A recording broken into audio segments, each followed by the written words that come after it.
আলহামদুলিল্লাহ, ফেসবুকের টাকা দিয়ে আমি গাড়ি বাড়ি সব করে ফেলেছি।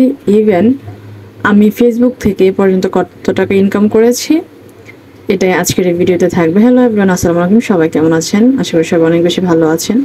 তো আমি ফেসবুকে ভিডিও বানাই, এটা দেখে অনেকে আমাকে একটা জিনিস কোয়েশ্চেন করে, এটা হচ্ছে ফেসবুক থেকে আমি এ পর্যন্ত কত টাকা ইনকাম করেছি, দেন হচ্ছে ফেসবুকের টাকা দিয়ে কী করেছি, এরকম অনেক টাইপের কোয়েশ্চেন আমাকে করে থাকে। তো তাদের দোষ নাই, কারণ হচ্ছে সবাই জানে যে ফেসবুক থেকে ইনকাম করা যায় বা ফেসবুকে ভিডিও ছাড়লে কিন্তু ইনকাম করা যায়। তো যাই হোক, এই ধরনের কোয়েশ্চেন যারা করেন, আজকের ভিডিওটা শুধুমাত্র তাদের জন্য।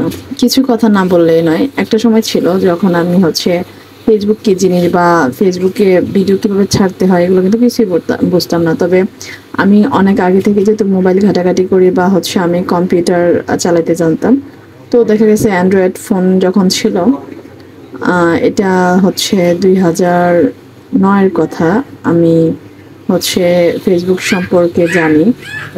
দেন হচ্ছে 2011 সালে আমি একটা আইডি খুলি। সে আইডি দিয়ে কিন্তু আমি অনেকগুলো পেজ খুলেছিলাম, কারণ আমি ওই সময় পেজ সম্পর্কে জানতাম না। 2014 সালের দিকে হচ্ছে আমি একটা পেজ খুলি। সে পেজ আমি তেমন কাজ করি না, কিন্তু এমনিতে খুলে রেখেছিলাম। ভিডিও দেওয়ার সাহস পেতাম না, কারণ ভিডিও দিতে গেলে অনেক আনইজি ফিল হইতো, বা আমার ভয়েসটাকে শুনতেছি এটা মনে হইলেও অনেক আনইজি ফিল হইতো। তো যাদের যাদের এরকম হয়তো আমার মতো, তারা কমেন্টস করবেন। অ্যাকচুয়ালি একটা সময় থাকে যখন মেয়েরা অনেক বেশি লজ্জাবতী হয়, লাজুক হয়, বা অনেক কিছু মেনটেন করে, বা অনেক কিছু তারা মানে অ্যাভয়েড করার চেষ্টা করে, আবার অনেক কিছু হচ্ছে তারা এরকম করে যে মানে হচ্ছে কে কি বলবে, মানে এটা আমরা সবসময় ভাবি, এখনো ইভেন এখনো ভাবি কিন্তু। তো যাই হোক, প্রত্যেকটা সময় প্রত্যেক মানুষ একরকম যায় না।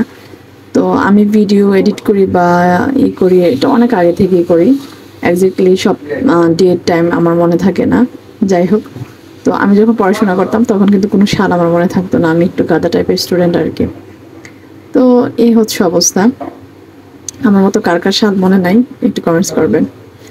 আর আমার যেটা হয় সেটা হচ্ছে, আমি যখন ফেসবুকে ভিডিও এডিট করে ছাড়ি, তখন 2টা 3টা ছাড়ার পরে হয় কি, আমার আর এনার্জি থাকতো না। এরকম করে করে আমার অনেক দিন চলে যায়, অনেক সময় পার হয়ে যায়। আমার সাথে বা আমার পিছনে বা আমার পরে যারা ফেসবুকে ভিডিও ছাড়তো বা এটা নিয়ে কাজ করতো, ইউটিউব ফেসবুক দুইটাতেই, তারা কিন্তু স্বাবলম্বী হয়ে গেছে সবাই, আমি বাদে।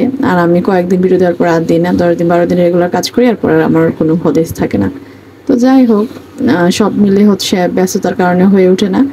রিসেন্টলি আমি যেহেতু আজকে জানুয়ারি মাস থেকে ডিসেম্বর থেকে 4 মাস হয়েছে আমি রেগুলার কাজ করতেছি, ইনশাল্লাহ অনেক ভিডিওতে ভিউজ হচ্ছে আস্তে আস্তে।